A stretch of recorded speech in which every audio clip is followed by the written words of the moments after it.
Silakan duduk saudara kekasih. Kita baca saja Yesaya 54. Biasanya langsung dibaca ayat 2, kita baca mulai ayat 1. Bersorak-sorailah hai si mandul yang tidak pernah melahirkan. Bergembiralah dengan sorak-sorak. Dan memekiklah hai engkau yang tidak pernah menderita sakit bersalin. Sebab yang ditinggalkan suaminya akan mempunyai lebih banyak anak daripada yang bersuami. Firman Tuhan. Lapangkanlah tempat kemahmu dan bentangkanlah tenda tempat kediamanmu. Janganlah menghematnya. Panjangkanlah tali-tali kemahmu dan panjangkanlah kokoh-kokoh patok-patokmu. Sebab engkau akan mengembang ke kanan dan ke kiri. Keturunanmu akan memperoleh tempat bangsa-bangsa. And your descendants will inherit the nations. Mewarisi bangsa-bangsa. Bukan cuma memperoleh, tetapi mewarisi. Dan akan mendiami kota-kota sunyi. And make the desolate cities inhabited. Wow. Saudara, saya percaya Tuhan akan menyembuhkan kemandulan. Amin. Di Denpasar ada sepasang suami istri yang dokter mengatakan no hope untuk bisa punya anak. Tidak mungkin bisa punya anak. Tetapi mereka berkata, itu kan katanya dokter Pak, tolong berdoa untuk kami. Dan tahun lalu anak mereka lahir, anak ajaib saudara ya. Luar biasa. Saya percaya kemandulan di dalam segala bidang, ya, segala barrenness akan disembuhkan oleh Tuhan. Saudara tidak dengar saya? Segala bentuk kemandulan, unproductiveness akan disembuhkan oleh Tuhan. Berikan tepuk tangan bagi Allah kita. Jadi jangan ingat-ingat masa yang lampau. Ucap syukur saja buat kebaikan Tuhan. Nah saudara, perkataan enlarge your tent menjadi tema kita hari ini. Enlarge your tent. Panjangkan tali-talinya. Kita tahu kemah itu tergantung berapa besar. Ada kemahnya anak-anak yang cuma mungkin kucing bisa masuk. Ada kemahnya pramuka. Kemah yang paling besar yang pernah dibuat itu adalah kemah yang dipakai oleh pendeta Reinhard Bonnke. Ya, itu kemah yang isinya bisa 60.000 orang. Jadi itu tinggi sekali. Makin besar kemahnya, makin besar isinya. Makin panjang talinya, makin besar kemahnya. Satu kali ketika akan diadakan pembangunan rohani, mendadak saudara datang angin puting beliung. Dan apa yang terjadi? Kemah itu hancur saudara. Kemah itu hancur, jadi kelihatan cuma boomnya yang di tengah itu beberapa. Ya, kelihatan cuma tali-talinya. Dia tanya Tuhan, why? Tuhan bilang terlalu kecil. Hari ini dia tidak memakai tenda, dia memakai langit sebagai saudaraku sebagai tenda. Dan sekali khotbah yang datang 4 juta orang. Amin. Kadang-kadang Tuhan obra-abri supaya kita punya pikiran yang lebih gede. Tepuk tangan bagi Allah kita, saudaraku. Nah, saudara yang kasih Tuhan, buka bersama saya firman Tuhan dalam 2 Korintus pasal yang ke-9. Kalau saya tanya pada saya, apa yang harus dirubah? Mindset kita yang harus dirubah. Amin. Coba semua begini. Diputar.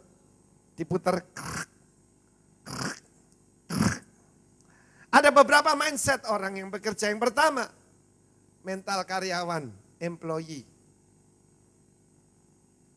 Orang semacam itu pokoknya gajinya berapa. Oh saya profesional, saya dosen, saya direktur perusahaan. Tapi pikirannya jadi karyawan. Tadi ada seorang teman saya mulai SD. Dan dia duduk berbincang-bincang pada saya. Dia tunjukkan. Tahun 98 gajinya dia CEO dari salah satu konglomerat, saya sebut namanya. Tahun 98 gajinya 30 juta rupiah. Saya bilang waktu itu gaji saya 3 juta rupiah. Tahun 98. Cuma 1/10. Cuma dia heran. Sekarang dia nganggur. Ya. Pak Arifin dipakai Tuhan. Saudara tahu saya diberkati Tuhan. Amin. Ya. Saudara, Dia tanya pada saya, kok iso ngono ya? Sebab dia asal dari Surabaya sini, dulu rumahnya di Untung Suropati. Saya tahu bedanya itu apa? Beda mentalnya. Amin. Sekolah bareng, ya, pendidikannya sama-sama. Cuma beda mindsetnya. Dia mindsetnya apa saudaraku? Dari employee ada self-employed, ada orang yang kerja sendiri.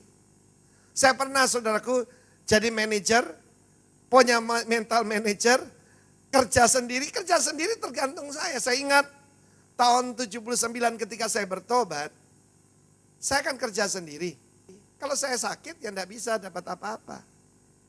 Tetapi puji Tuhan, saudara harus punya mental yang berbeda. Enlarge your tent. Amen. Kita bukan employed, kita harus deployed. Kita harus jadi apa saudara? Jadi owner. Saya bilang sama dia, ya ginilah. Memang kalau orang Chinese itu, ya, itu punya mentalnya enggak mau jadi karyawan. Karyawan itu tabu. Karyawan itu merendahkan. Kita paling benci perkataan wiki, pegawai. Kita mau jadi laupan. Amin. Coba katakan laupan. Ya. Kita ingin jadi owner.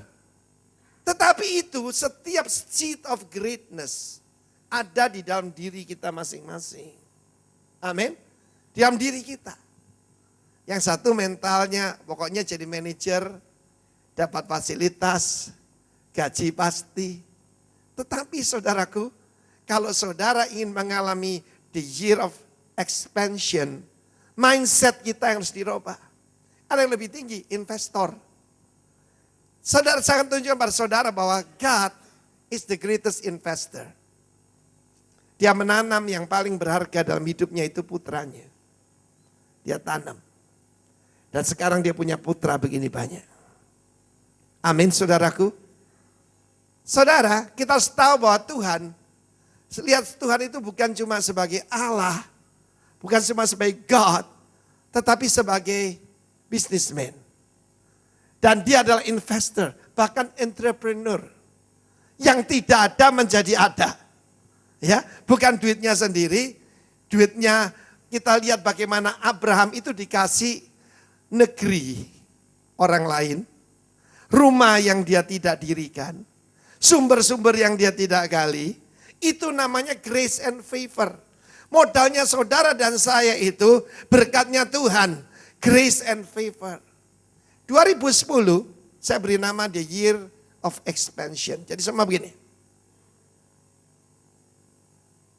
Karena itu tingkatkan dirimu. Rubah pola pikirmu, belajar. Ada yang harus meningkat di dalam pengetahuan. Tetapi nomor satu mindsetnya harus berubah. Saya akan ajak saudara nanti baca 2 Korintus 9. Itu semua adalah perintah untuk investor. Bukan perintah untuk karyawan. Amin saudaraku. Banyak orang berkata, saya ini cuma pelayan.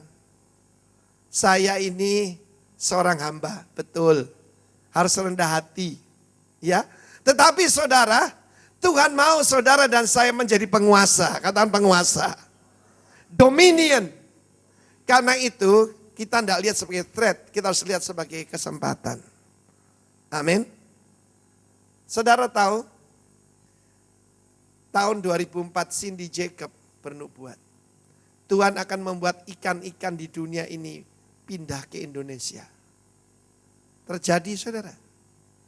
Akhir 2009 ini, Januari ini, itu musim dingin yang paling dingin yang pernah dialami oleh Europe, ya, Kanada. Itu dinginnya sama dengan kutub, minus 50 derajat. Ikan-ikan lari kemana? Ke Indonesia. Ikan-ikan lari ke Ambon. T.D. Jakes adalah hamba Tuhan yang jarang bernubuat. Saya tahu T.D. Jakes, Pastor T.D. Jakes, Bishop T.D. Jakes berkata 2010, the year of double portion. 20, 10. 10 itu aksara Mandarin huruf plus. Amin. Pertambahan. Karena itu saya mengajak saudara nulis 2+ di kacamata saudara. Tidak punya kacamata, anggap punya kacamata, tulis di situ. Apa yang saudara lihat sekarang? Double plus. Amin. Double plus. Segala sesuatu yang ngancam kita, kita lihatnya double plus sekarang. Saudara yang kasih, yang harus diperbesar tuh yang di dalam kita. Tadi Ibu Ruth bersaksi, coba Ibu Ruth berdiri sebentar. Ya, Ibu Ruth ini gambaran bagaimana Tuhan bisa merubah orang ya. Silakan duduk. Ketika dia crossover ke Batam, berapa tahun yang lalu Bu? Cuma 10 tahun yang lalu. Saudaraku, dia dalam keadaan sangat miskin. Lalu Tuhan itu selalu mulai dengan apa yang ada di dalam kita. Apa yang ada dalam kita? Bisa apa? Bisa masak. Loh, ayam itu dipenyet saudara. Sekarang ayam penyet Ria punya franchise ada 50 outlet. Dan itu bertambah terus. Dulu waktu dibilang 30 enggak percaya. Wong saudara waktu awalnya itu karena enggak punya mobil. Suaminya itu kalau mbak ayam gaya Raja Wali menyambar ayam. Amin. Itu kalau bahasa persilatan kimke toklip. Ayam emas mengangkat kaki satu. Saudara di year of double portion lalu berkembang. Lalu buka warung. Dari satu warung self-employed. Lalu deployed saudara menjadi owner. Owner punya manajer saudara. Sekarang punya bisnis. Saudara. Businessman bukan businessman. Oh kamu orang sibuk. Lo sekarang bisa melayani Tuhan dengan bebas. Beli tanah untuk Rock Batam. Nanti untuk bangunnya. Amin. Karena itu saya percaya prosperity with a purpose akan diberkati Tuhan. Kemakmuran yang punya tujuan buat kerajaan Allah. Kalau sekedar kemakmuran, tidak. Prosperity with a purpose. Joseph Prince memberi nama 2010. The year of restful increase. Karena itu saya ngajarkan pada waktu akhir tahun. The power of rest. Saya baru setelah tahun baru saya klik. Saya baca hamba-hamba Tuhan mendapat message yang sama. It must be the same God. The year of restful, bukan stressful. Restful increase. Saya mau beritahu saudara, orang dunia akan tambah stres. Tapi saudara restful in the Lord. Kalau orang stres tidak bisa berkembang. Ya, tidak bisa jadi entrepreneur. Oh mati aku, kapan aku di PHK? Itu mental karyawan. Saudara dan saya jangan punya mental karyawan. Bapak kita yang punya segala sesuatu. Kalau bapak kita yang punya segala sesuatu punya mental owner dong. Amin. Iya saudara. Loh kok diem semua toh? Coba semua begini. Apa yang saudara lakukan? Sedang memperluas pola pikir kita. Sekali lagi, 1, 2, 3. Ada yang cuma gini, sungkan. Oh saya enggak mau. Iya. Amin. Tadi sore saya mandi kan? Coba berdiri semua. Saya mau lihat seberapa besar tenda saudara. Tuhan sedang memperhatikan. 1, 2, 3. Iya. Oke, silakan duduk saudara. Jangan lupa pancangkan kokoh-kokoh patokmu. Tendanya makin gede, patoknya mesti lebih dalam. Yes, gitu saudara. Amen. Nah sekarang kita baca 2 Korintus 9. Kita baca mulai ayat 6 sampai dengan ayat 15. Tetapi dalam pasal 9 ayat 1 tentang pelayanan kepada orang-orang kudus. Tidak perlu lagi aku menuliskannya pada kamu. Maksudnya udah mengerti. Saudara tahu bahwa kelebihan yang saudara minta kepada Tuhan adalah untuk melayani orang-orang kudus. Saya melihat kesempatan yang luar biasa. Kalau saudara dan saya enlarge our tent. Ketika orang itu mengalami PHK. They will come to Jesus. Tahun 89 saya pergi ke Bali. Waduh, 90-91 boom, bam. Meskipun ada perang Teluk tetap hebat. Kalau kita pergi ke toko di Kuta begitu, jam 8 malam tutup. Mau beli? Kalau mau beli besok saja datang, saya mau makan. Sombongnya saudaraku. Ya, betul enggak saya masih ingat. Bom Bali pertama. Sepi. No bule at all, saudara. Ya, no Aussie, no bule, no Japanese. Kita kasih makan orang-orang di Pantai Kuta. Itu supir-supir taksi, kasih makan gratis. Kasih sepatu gratis. Mereka berkata, terima kasih Pak, 3 hari kami tidak makan. Bom Bali 2. Justru krisis itu luar biasa. Kita mengalami pertumbuhan growth sejak pada waktu bom Bali. Saya ditelepon oleh Samuel Doktorian. Timothy, are you alright? Saya bilang wonderful. What's happening? Saya berkata gini, disco bombing, church booming. Amin saudaraku. Diskonya dibom tapi gerejanya boom. Tepuk tangan bagi Allah kita. Saudara itu terjadi. Kalau saya bilang, kasihanilah aku. Terjadi tenan. Karena itu tulis plus di kacamatanya ya. Semua. Ya. Saya waktu kecil itu nakal, jangan ditiru. Ada guru saya galak, saudara. Perempuan lagi, galak lagi. Jadi waktu dia keluar, kacamata tak isu bidol. Dul. Jadi pada waktu dia akan galak, mukanya kerong gitu. Sebentar waktu dia nulis dia gini, dikira ada laler saudara. Saya kik, jangan ditiru.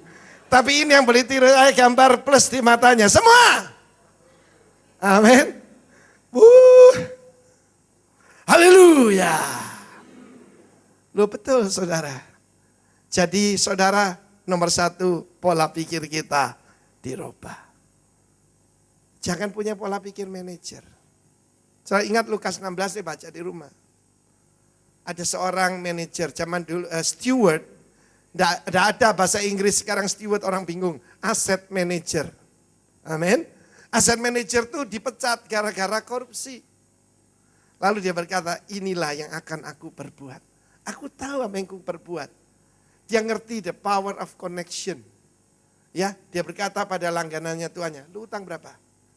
Oh 100 gantang, tulis 50, surat utang baru. Saudara, dia itu lihai. Dia licik, culas, lihai. Dan karena itu firman Tuhan berkata, orang dunia ini lebih lihai daripada anak-anak terang. Ya, Tuhan bukan menyuruh kita jadi culas kayak mereka. Tapi saudaraku, ya, kita harus lebih cerdik dari ular. Bukan cuma sama. Amin. Karena itu moto utama kita, value utama kita di dalam rock ministry adalah light. Katakan light. Apa itu saudara yang pertama? Loyalty. Wow, jarang ya yang loyal ya. Kedua, integrity, tentu saja. Generosity, humility, and truth. Nah sekarang baru baca 2 Korintus 9, nanti sering ditampilkan ini. Jadi pertama-tama saya harus tahu bahwa pelayanan kepada orang kudus adalah salah satu purpose-nya. Kita baca ayat 6, camkanan ini orang yang menabur sedikit akan menuai sedikit juga. Dan orang yang menabur banyak akan menuai banyak juga. Jadi masa depan saudara tergantung saudara sendiri. Saya punya dan istri punya kebiasaan. Saben tahun meningkatkan persembahan. Amin. Saya menentukan masa depan saya sendiri. Saya rundingan sama istri saya. Ya, ayo kita tetapkan kita nabur sekian. Saben tahun kita naikkan. Karena itu tidak mengalami inflasi saya saudaraku. Sebab saya mau jadi penabur banyak. Saya tidak mau menjadi penabur sedikit. Saudara kalau kita menabur 1 sendok teh, kita menuai satu ember. Tapi kalau kita nuai satu ember, kita nuai satu gudang. Nah kalau nabur satu gudang saudara, kita akan mengalami, saudaraku, bergudang-gudang. Nah kemudian firman Tuhan berkata, hendaklah masing-masing memberikan menurut kerelaan hatinya, jangan dengan sedih hati atau karena paksaan, sebab Allah mengasihi orang yang memberi dengan sukacita. God is the best giver, the best investor, dan dia mau anak-anaknya tidak punya mental hamba. Tapi dia mau kita semua punya mental, sebab mental pemberi, giver, dan mental daripada investor. Mental daripada entrepreneur. Itu yang Tuhan mau. Nah saudaraku, saya lanjutkan pembacaan 2 Korintus 9. Allah mengasihi orang yang memberi dengan sukacita. God loves a cheerful giver. Why? Sebab mirip dengan dia. Dan Bapa di sorga akan senang kalau saudara mirip dengan dia. God loves a cheerful giver. Lanjutkan. Dan Allah sanggup melimpahkan, garis bawahi Allah sanggup, melimpahkan segala kasih karunia pada kamu, supaya kamu senantiasa berkecukupan dalam segala sesuatu, dan malah berkelebihan dalam pelbagai kebajikan. So catat di sini, all sufficiency, itu artinya konten. Kontennya di mana? Dalam hati. Pegang sini. Siapa orang kaya yang merasa cukup? Amin. Orang dunia tidak pernah merasa cukup. Tapi anak-anak Tuhan mendapat kasih karunia dan merasa cukup. Mobil satu tidak cukup, ya, istri satu tidak cukup, segalanya tidak cukup. Tapi saudara dan saya selalu cukup karena apa? Selalu nyanyi lagu tadi. Bila ku ingat segala kebaikanmu, lagu itu lagu favorit saya hari-hari ini. Sebab ketika saya menghitung berkat Tuhan bersama istri saya bilang, orang seusia saya ini sudah kalau cuma jadi karyawan atau profesional, sudah jadi pengangguran saudara. Tetapi justru Tuhan membukakan ladang-ladang baru. We enlarge our tent. Saudara, kita sudah ada kontak dengan Darwin. Tuhan berjanji kota-kota sunyi. Amin. Darwin itu kota sunyi. Saudara, Tuhan memberikan kepada kita kota-kota sunyi. Akan bersorak-sorai. Bagi nama Tuhan, tepuk tangan bagi Allah kita. Katakan Allah sanggup.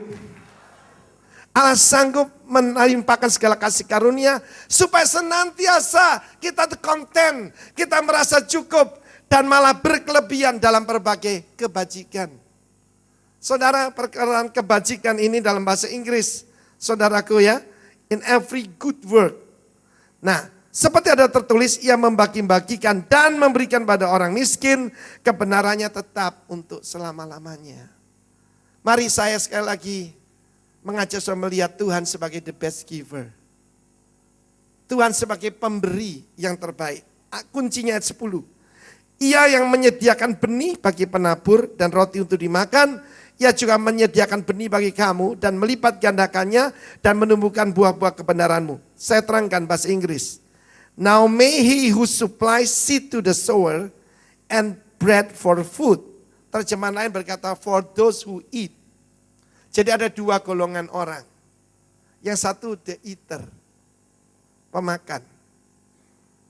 Konsumsi, consumer. Yang satunya sower. Dia tuh supply benih kepada the sower. Ada dua golongan jemaat. Satunya cuma eater, satunya sower. Kalau menerima firman Tuhan, ada yang untuk dirinya sendiri, ada yang dibagikan. Amin.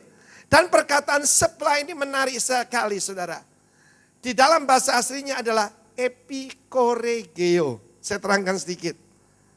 Epikoregeo, katakan epikoregeo. Epikoregeo itu gini. Kalau ada satu kota dan diwakili daerah-daerah membentuk satu choir untuk menyembah Tuhan. Zaman dulu menyembah dewa-dewa mereka. Dan akan dia itu pergi ke satu daerah yang lain untuk memuliakan dewanya. Dan kalau dananya tidak cukup, maka akan diumumkan epikoregeo.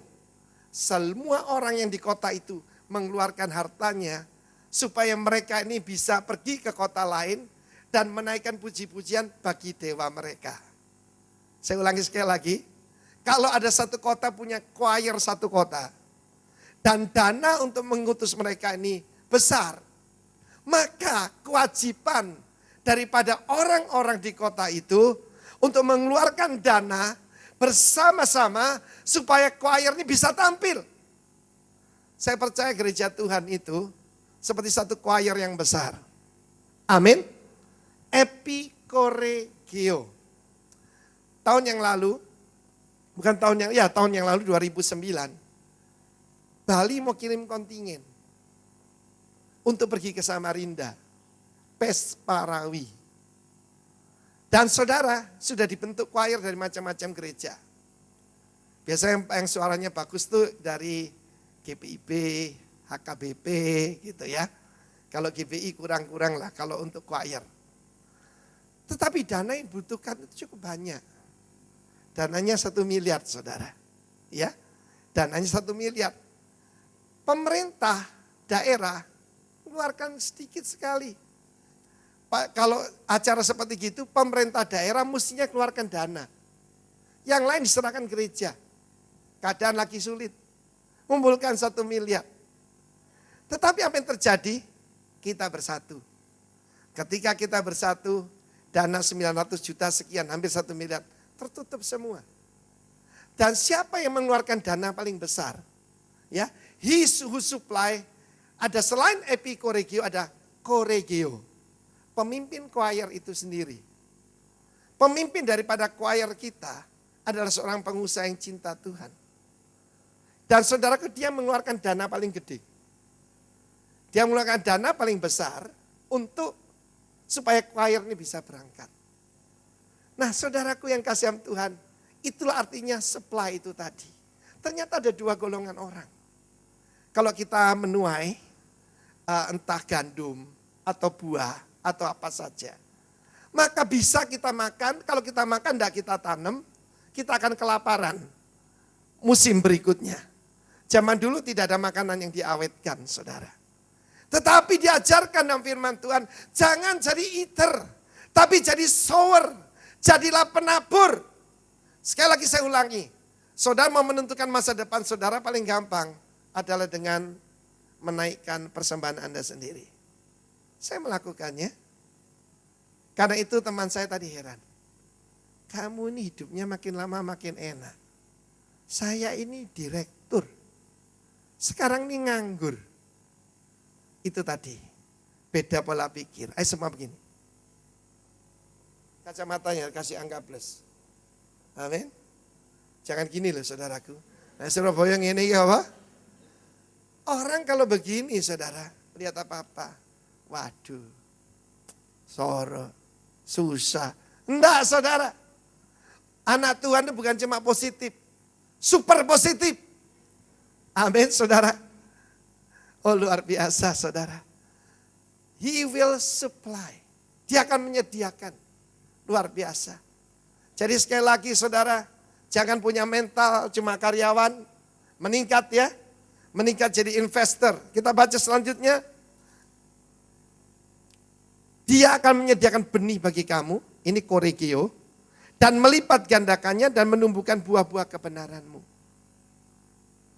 Renungkan buah apa saudara? Bukan buah-buah penghasilanmu, buah-buah kebenaranmu. Keberhasilan seseorang adalah dihitung berapa yang dia kasihkan.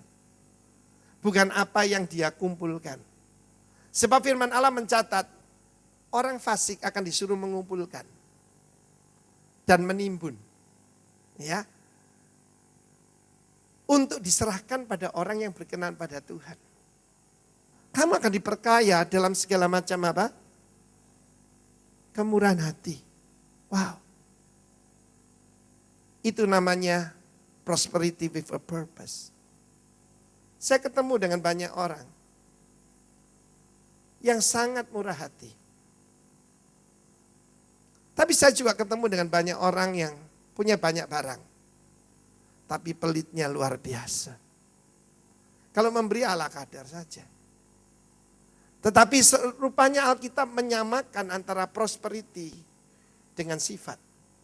Kenapa bisa begitu? Saya mempelajari perkataan dunamis yang sering diterjemahkan miracle power. Itu sebetulnya adalah moral power. Kuasa moral. Ketika Yesus dijamah oleh perempuan yang sakit pendarahan, dia merasakan ada kuasa keluar tubuhnya. Kuasa itu ditulis virtue. Virtue itu kebajikan. Karena Yesus sangat baik. Dia dipercaya kuasa mujizat dan kuasa untuk mengelola kekayaan. Sebentar, di dalam pengurapan, saya akan mintakan Tuhan, terutama buat saudara dan saya, kebenaran. Amin. Ada begitu banyak berkat untuk orang benar. Mintakan Tuhan light, generosity, humility. Ketika saudara dilipat gandakan, dipercayakan Tuhan, ditingkatkan, tidak jadi tinggi hati, tidak jadi sombong, tetapi tetap rendah hati. Saudara lihat itu, moral power diikuti miracle power. Dan kemudian wealth power. Karena di dalam Ulangan 8 ayat 18, kalau diterjemahkan dalam bahasa Yunani dipakai perkataan dunamis. Seringkali cuma disebutkan miracle power, kuasa kesembuhan, wonderful. Tetapi selalu harus dimulai dengan moral power. Saya jarang mendengar orang berbicara soal ini. Tapi Tuhan bukakan mata saya. Yang terakhir itu power of rest. Saya setuju dengan apa yang dikatakan Joseph Prince. Orang yang berserah pada Tuhan, yang only believe itu tadi. Yang tidak stres malah mengalami increase. Apa kabar? Increase. Meningkat. Meningkat dalam apa? Dalam buah-buah kebajikanmu. Oh saudaraku, sebentar lagi saya waktu akan berdoa. Ya. Tujuan daripada saudara dan saya mengalami year of expansion sekali lagi. Supaya orang menaikkan pujian kepada Tuhan. Amin. Mari kita nyanyikan lagu tadi sekali lagi dan kita akan berdoa. Sedikit anekdot, boleh ya anekdot ya. Supaya saudara ingat. Kalau kita lihat di sini, orang Hokkien itu punya ilmu 3C. Nomor 1 Cheng Li. Betul? Kalau mau bisnis harus Cheng Li. Setelah Cheng Li, Chin Cai. Amin. Baru dapat apa? Cuan. Apa 3C? Cheng Li, Chin Cai, bukan Cap Cai loh ya. Jangan keliru. Nomor 1, Cheng Li. Nomor 2, Chin Cai. Baru, Cuan. Cuan Ciami. Tapi ada 3C yang dilarang saudara. Nomor 1 tuh Jo, pinjam. Saya enggak pernah ketemu orang suka pinjam. Ya, bisa berhasil saudara. Yang lebih enggak baik lagi, Cia. Lebih tidak boleh lagi? Cao, oh ya tahu loh saudara. Bukan cincau ya, kalau cincau itu minuman.